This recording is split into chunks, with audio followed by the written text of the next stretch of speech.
മോഹൻലാലിന്റെ കരിയറിലേക്ക് നിരവധി സിനിമകളാണ് വന്നുകൊണ്ടിരിക്കുന്നത്. നിരവധി സിനിമകൾ റിലീസിന് വേണ്ടി കാത്തിരിക്കുന്നു. ഈ വർഷം ആകെ ഒരു സിനിമ മാത്രമേ ഇറങ്ങിയുള്ളൂ. എന്നാൽ ഒരുപിടി ഗംഭീര സിനിമകൾ മോഹൻലാലിന്റെ വരിവരിയായി റിലീസിന് ഒരുങ്ങിയാണ്. അതിനൊപ്പം തന്നെ അണിയറയിൽ ഗംഭീര സിനിമകൾ മോഹൻലാൽ ഏറ്റെടുത്തിരിക്കുകയാണ്. അത് മികച്ച ചില സംവിധായകർക്കൊപ്പം. എന്നാൽ മോഹൻലാലിന്റെ ഇനി വരാൻ പോകുന്ന ജോണറിൽ ഏറ്റവും കൂടുതലും ആക്ഷൻ സിനിമകളാണ് എന്നാണ് പറയപ്പെടുന്നത്. റംബാൻ എന്ന സിനിമ ഓൾറെഡി പ്രഖ്യാപിച്ചിട്ടുണ്ട്. അതൊരു ആക്ഷൻ ജോണറാണെന്ന് പ്രഖ്യാപിച്ചും കഴിഞ്ഞു. റംബാൻ എന്നാൽ ഇതുവരെയും നടന്നിട്ടില്ല, ഒരു അപ്ഡേറ്റും വന്നിട്ടുമില്ല. പടം ഉപേക്ഷിച്ചിട്ടില്ല എന്ന് തന്നെയാണ് അണിയറയിൽ നിന്നും ലഭിക്കുന്ന വിവരങ്ങൾ. റംബാന്റെ പ്രീ പ്രൊഡക്ഷൻ വർക്കുകളാണ് ഇപ്പോൾ നടന്നുകൊണ്ടിരിക്കുന്നത് അണിയറയിൽ. പക്ഷേ അടുത്ത കുറച്ച് മാസങ്ങൾക്കുള്ളിൽ ചിത്രത്തിന് ഒരു അപ്ഡേറ്റും ഉണ്ടായില്ലെങ്കിൽ ചിത്രം നീണ്ടുപോകാനും ഉപേക്ഷിക്കാനും സാധ്യതയുണ്ട് എന്നാണ് ചില റിപ്പോർട്ടുകൾ സൂചിപ്പിക്കുന്നത്. എന്തായാലും പ്രീ പ്രൊഡക്ഷൻ നടന്നുകൊണ്ടിരിക്കുകയാണ് റംബാന്റേതായി. റംബാൻ ഇതുവരെയും ഉപേക്ഷിച്ചിട്ടില്ല എന്ന് തന്നെയാണ് ഇപ്പോൾ ലഭിക്കുന്ന വിവരങ്ങൾ. എന്നാൽ 2026 മോഹൻലാലിന്റെ എത്താൻ പോകുന്ന സിനിമകളിൽ ഭൂരിപക്ഷവും മോഹൻലാലിന്റെ ആക്ഷൻ സിനിമകളാണ് എന്നാണ് പറയപ്പെടുന്നത്. ഒരിടത്ത് റംബാൻ ആണെങ്കിൽ മറ്റൊരിടത്ത് L363 എന്ന പടവും L364, L365,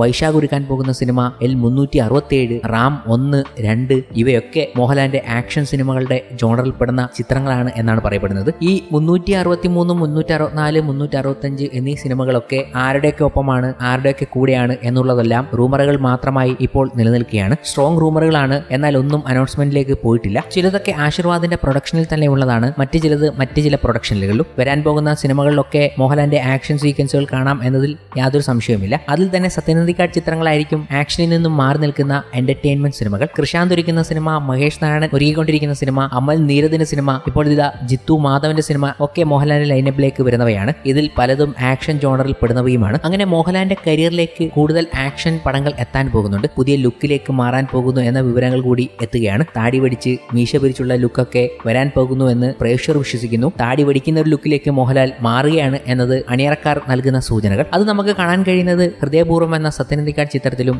MN എന്ന മഹേഷ് നാരായണൻ ഒരുക്കാൻ പോകുന്ന മമ്മൂട്ടി മോഹൻലാൽ ചിത്രത്തിലുമായിരിക്കും. എന്തായാലും ഗംഭീര സിനിമകളാണ് മോഹൻലാലിന്റേതായി തിയേറ്ററിലേക്ക് വരാൻ പോകുന്നതും അതിനൊക്കെ ഒരു പോസിറ്റീവ് റെസ്പോൺസ് കിട്ടിയാൽ മതി എന്നതുകൂടി എടുത്തു പറയണം. എന്നാൽ തിയേറ്ററിലേക്ക് എത്തുമ്പോൾ മോഹൻലാൽ സിനിമക്ക് വലിയ രീതിയിലുള്ള ഡീഗ്രേഡിംഗ് സംഭവിക്കുന്നു എന്നത് എടുത്തു കാണേണ്ട ഒരു കാര്യമാണ്. മോഹൻലാലിന് മാത്രമാണ് ഇത്ര വലിയ ഡീഗ്രേഡിംഗ് നടക്കുന്നത്. എന്നാൽ മറ്റു ചില നടന്മാർക്ക് അത്രയ്ക്ക് വലിയൊരു ഡീഗ്രേഡിംഗ് നടക്കുന്നതുമില്ല. എന്താണ് ഇതിന് കാരണം? ഇതൊരു ഭാഗത്ത് ചർച്ചകൾ വെക്കുമ്പോൾ പറയാനുള്ളതും അതൊരു ഗംഭീര PR വർക്ക് അണിയറയിൽ നടക്കുന്നു എന്നതുകൊണ്ടാണ്. ഒരു നടന്റെ സിനിമയ്ക്ക് ഫസ്റ്റ് ഡേ PR വഴി എല്ലാം പടത്തിനും സ്ട്രോങ് പോസിറ്റീവ് നൽകുന്നു. പോസിറ്റീവ് റിവ്യൂ സ്പ്രെഡ് ചെയ്യുന്നു. യഥാർത്ഥ റിവ്യൂകൾ കോപ്പിറൈറ്റ് റിപ്പോർട്ട് ചെയ്യുന്നു. ഈ നടന്റെ സിനിമയ്ക്ക് ഫസ്റ്റ് ഡേ നമ്പർ ഓഫ് ഷോയും പ്രീ സെയിലും ട്രാക്ഡ് ടിക്കറ്റ് സെയിലും മറ്റും ഹെവി സ്റ്റാർഡമുള്ള നടന്മാരെക്കാൾ കുറവും, എന്നാൽ ഫസ്റ്റ് ഡേ കളക്ഷൻ ഈ നമ്പർ ഓഫ് ഷോയും പ്രീ സെയിലും ട്രാക്ക് ടിക്കറ്റ് സെയിലും കൂടുതലുള്ള ഹെവി സ്റ്റാർഡം നടന്മാരെക്കാൾ കൂടുതലുമാണ് പറയുന്നത്. ഈ നടനും PR-ഉം ആരാധകരും കരുതുന്നത് ബാക്കി പ്രേക്ഷകർ ഇവർ എന്ത് എപ്പോൾ പറഞ്ഞാലും പിന്നെ അത് മാറ്റി പറഞ്ഞാലും എല്ലാം വിശ്വസിച്ചുകൊണ്ട് സംഭവം എന്ന് കരുതുന്നവരെന്നാണ്. എന്നാൽ അങ്ങനെയല്ല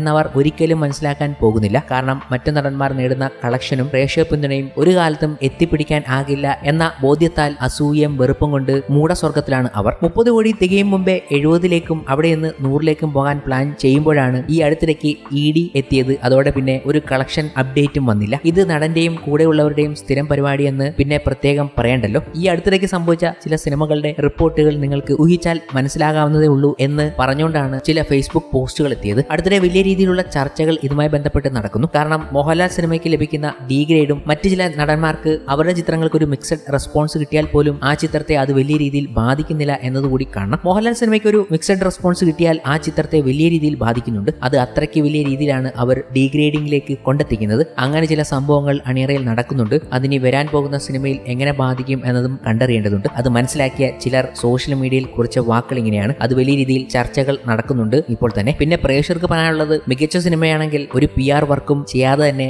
ഗംഭീര ഹിറ്റ് അടിക്കാൻ കഴിയും എന്നതുകൂടിയാണ്. ആ മികച്ച സിനിമ വരണം എന്നതവർ എടുത്തു പറയുന്ന ഒരു പോയിന്റും.